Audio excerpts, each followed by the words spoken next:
Magandang gabi Pilipinas! Andito naman ulit tayo sa ating latest update. Ito si Mike Padua at bibigay ko sa inyo ang pinaka-latest sa bagyong Sisorgay na may local name na Bising. At kita po niyo yan, nasa STY na po siya na klasifikasyon. Ibig sabihin, isa na po siyang super typhoon kaninang tanghali. Naging super typhoon na siya. At sa mga oras na ito, lalo pa siyang lumakas at category 5 na po siya. Pinaka-extreme na super typhoon. Kanyang hangin ay umabot na po na yun sa 285 kph kasing lakas po ng super typhoon Rosing or Angela na dumaan po sa Pilipinas noong Nobyembre of 1995. So, ang good news po ay yung track kahapon ng ECMWF ay bumalik kaagad sa kanyang dating malayong distansya. So, yan po ang good news. Wala pong magaganap na landfall sa anumang bahagi po ng ating bansa. Dahil po nag-shift na po more to the right ang mga computer models at more to the north. So, pasalamat tayo dahil napakalakas na po itong system na ito at mapanganib po ito. Extremely dangerous na super typhoon. At umpisa na natin ang update. So, ito po yung fast animation. So, yan po, kita po niyo ang clear eye. Basta lumabas po ang clear eye na walang cloud sa gitna. Yung kitang-kita talaga sa lahat ng imageries. Pwede mo nang sabihin na isa po siyang super typhoon. Okay, so kita po natin, nasa lampas 7.0 ang kanyang T number, yung Dvorak Analysis Scale. Kaya na yun ay binigyan na po siya ng category bilang isang super typhoon, pinaka-extreme end at 285. Yung bagyong pong dumaan sa Bicol noong November last year, si Super Typhoon Rolly ay 315 po yun. So, sobrang lakas po yun. Ito, nasa lamang po, 285. But still, kinoconsidered po itong extremely catastrophic na bagyo. Okay? So, gumagalaw po siya na yung Northern Kanluran. Yan po ang bagong track niya. Dati west-northwest, nag-Northern Kanluran. Kaya po ang mga forecast models nag-adjust rin pataas.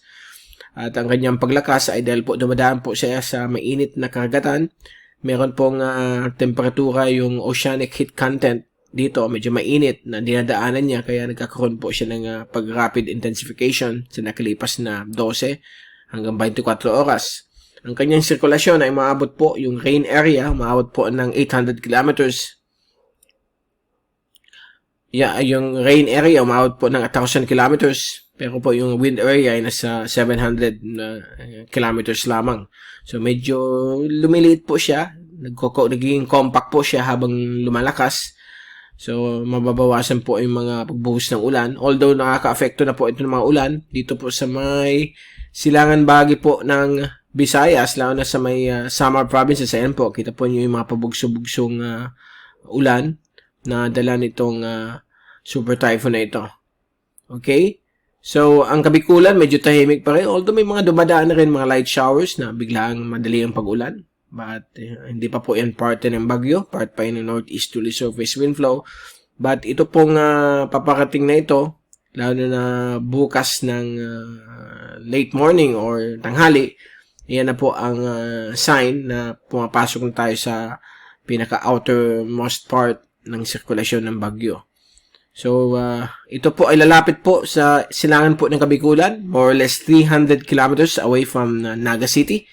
At sa distance niya ngayon, pasok po tayo sa outer rain bands ng storm. So, magkakaroon po tayo hangin, strong breeze hanggang gale force winds na pwedeng umabot po from 40 hanggang 75 kph sa central portions po ng Camarines Sur. Kasama po dyan ang Naga, Iriga, and also ibang portion po ng Albay, Sorsogon. Ang eastern sections po ng Bicol region, kasama po dyan ang Camoan Peninsula, except for Catanduanes. Discuss natin Catanduanes mamaya. At dito rin sa may eastern sections po ng Albay, ay pwedeng magkaroon ng hangin na hanggang 85 kph yung mga areas na ito. At hindi rin natin alisin ang possibility maging 100 kapag magliko ulit yung bagyo. But so far, sana hindi na po siya mag-change. So, ito po yung tracking natin kaninang alas 5. So, for the next 24 hanggang 48 hours, ito po ay babagal ng konti lamang. Hindi naman sobrang bagal. 11 kph. At ito po ay magsimulang umakyat papuntang northern Kanluran, Patingala. At posibleng humina na rin po siya dahil meron pong mangyayari pong dry air entrainment galing po sa isang high pressure dito sa may taas niya. Okay, so ang distance niya dito between 2 p.m. Sunday hanggang 2 p.m. Monday ay more or less 300 kilometers.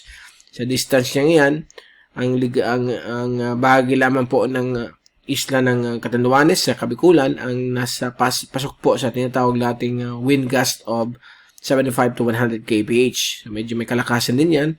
At dito rin po sa area po ng Northern at Eastern Samar, affected po sila ng 75 na up to 100 na bugso ng hangin. Okay? Dito po sa ibang parte ng Bicol, yung hangin po ay pwedeng maglalaro ng 40 hanggang 80 or 75 km bawat oras. Okay?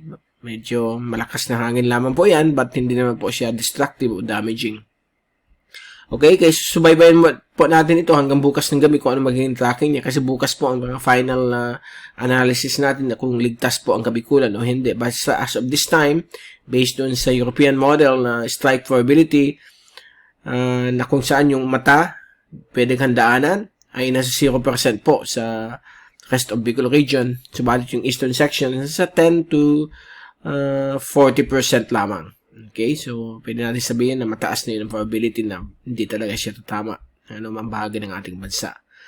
But yung ulan, yan ang magiging problema natin kasi kung titingnan natin yung animation, tingnan nyo yung maulan na yan, posible magbigay po ng mga rains and thunderstorms na pwede umabot po ng 100 to 200 millimeters sa iba't ibang bahagi po ng Bicol region. Since mabilis naman yung takbo niya, so ganun lang ang range. Pero kung bumagal po siya, stationary, baka mas mataas pa yung mga ulan. Okay? So, iyan po ang latest sa tracking. Yung tracking natin kahapon ay parang ganito siya. Dito, banda dito. Nakabend pa dahil po nag-react tayo dun sa tracking ng ECMWF habang kinukuha natin ng iba't ibang computer models pa para i-blend natin kung saan talaga siya pupunta. Ina-analyze natin talaga properly yung mga factors involved. So, mostly lahat ay pag ganito yung track. Okay? And ito po yung lahat ng Asian agencies. So, similar po sa track natin. Ang pinaka-leftmost, ito po yung China Meteorological Agency at yung Central Weather Bureau ng Taiwan. Ito naman po sa tabi niya, yung Hong Kong Observatory. Itong violet, ito po yung track ng Joint Typhoon Warning Center na sa gitna ng lahat. And ito po yung Japan Meteorological Agency, yung pinaka-easternmost track. Yan po yung Pag-asa. So, yan po yung kaninang alas 8 ng gabi. Okay? So, pasalamat po tayo sa Diyos na hindi po ito magla-landfall. At ito po yung mga computer model. So, for the next 48 hours, magkadikit po sila. Ito po nyo dito. So, that's good news kung magkadikit yan. Dahil doon talaga siya dadaan. Dapat po dyan. Usually, ang mga matataas na performance sa mga models sa Bagyo dito sa Pilipinas ay ang European at American model. Magkadikit talaga sila. So, yung 72 hours lang, o yung 3 araw hanggang 5 araw na forecast, ang medyo maghihiwalay naman siya. But, meron isa dito, tumatama po sa Cagayan. Ito po yung US Navy model. Underperformer naman yan, model na yan. Ang titingnan natin itong ibang model dito. European, ang GFS, at yung iba pa. Okay? Tulad ng UK Met, dito rin yung model ng Japan. Okay, so yan po ang very good news sa atin dahil hindi po tayo makakaranas po ng direct hit dahil po sa system na ito. But magpapaulan po ito sa atin. So mag-ingat po sa mga river banks, mountain slopes, sa mga landslide prone areas as well as mga lahar areas dahil po posibleng magbigay po ito ng mga pagbabaha. And also sa may coastal areas naman po, yung mga facing the beachfront areas ng Pacific ay baka magkaroon po ng storm surge na pinang umabot ng 6 na metro. Okay?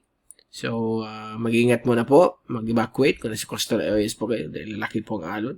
Dala po ng bagyong ito. Okay? So, i-pray natin na sana bumilis pa siya at hindi na po lalapit pa dito sa atin. But yan po ang good news na ibibigay ko po sa inyo. Bukas may update ulit tayo kung nasaan na siya. Okay? And ito yung ating graph satellite. Kita lang naman po natin dito. May trough sa may Mindanao. Sulu Archipelago, Palawan. Okay, kasama po dyan ang Palawan. And also Mindanao. while itong outer rain bands ay aabot na rin ng Bicol bukas ng hapon. Okay? And dahil dyan, papaalam na po tayo. At bukas ulit, babalik tayo bukas ng gabi para ibigay sa inyo pinaka-latest sa ating bagyo. Mula sa Typhoon 2000, it's si Mike Padong papaalam. Mag-ingat po tayong lahat. #WeTheWiser. At salamat po sa pagpanood nyo sa aking channel.